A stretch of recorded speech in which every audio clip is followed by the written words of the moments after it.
Buen día con todos, continuamos con la unidad 2. Hoy veremos resumen y palabras clave.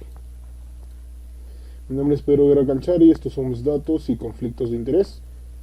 Continuamos. En el día de hoy veremos la sección de resumen y palabras clave. Para ello nos ubicamos dentro del tema 3 de la guía KER. Vamos a empezar por el resumen.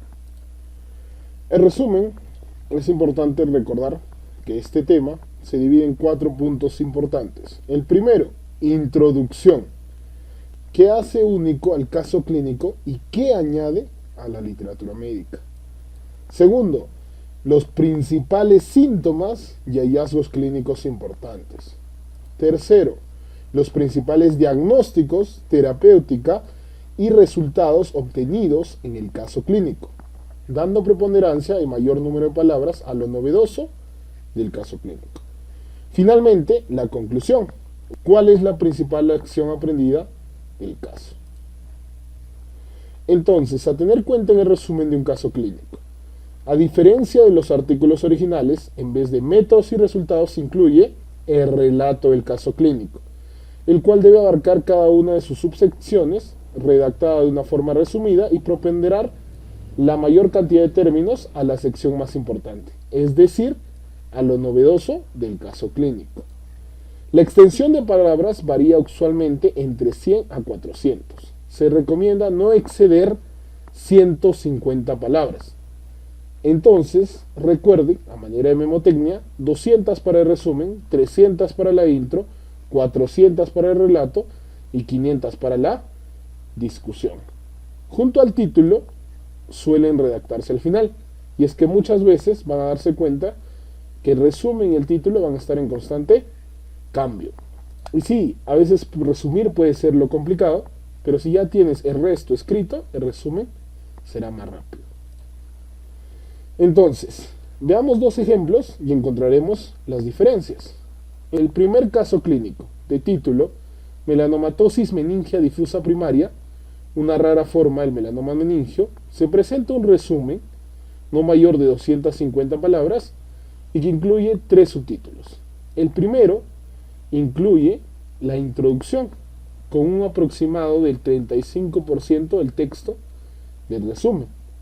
La segunda incluye tanto las principales características, síntomas y hallazgos clínicos, que abarca alrededor del 10% del texto, al igual que los diagnósticos, terapéutica y resultado, que abarca cerca del 25% del texto del resumen.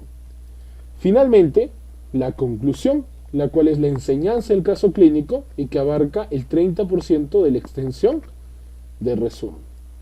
No olvidar que ninguna de estas secciones tiene referencias bibliográficas.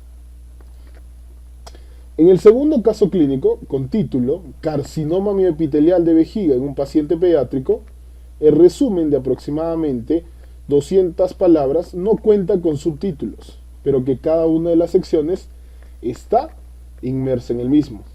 Una introducción bastante corta, en solo una oración.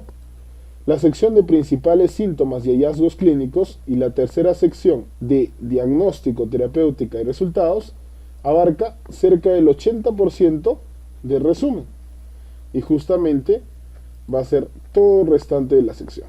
En este resumen aún es carente la enseñanza del caso clínico o la conclusión.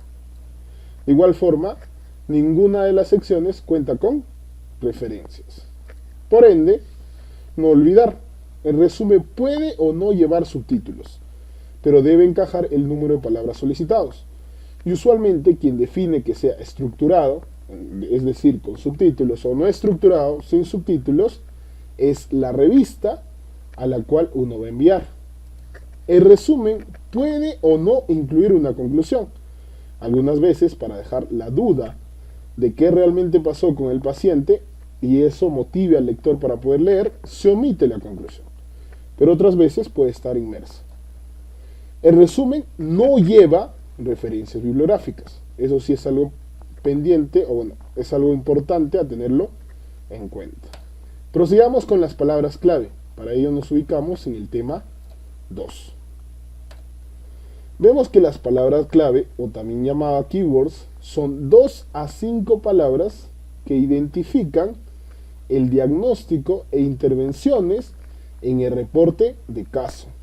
Se usan términos relevantes del artículo y permite identificar al artículo en las distintas bases de datos, con estrategias de búsqueda y demás.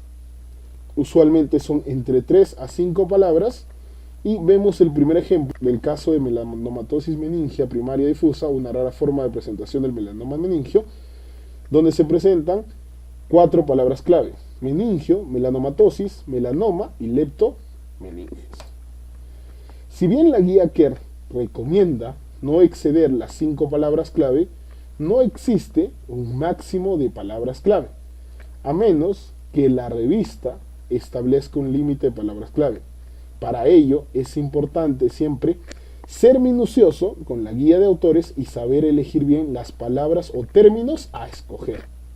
Y no olvidar que no solo son palabras, a veces también pueden ser palabras compuestas o términos conjuntos, como en este ejemplo: eventos adversos relacionados a la inmunidad o terapia de cáncer cervical. Con ello terminamos esta sección. Nos vemos en la siguiente clase.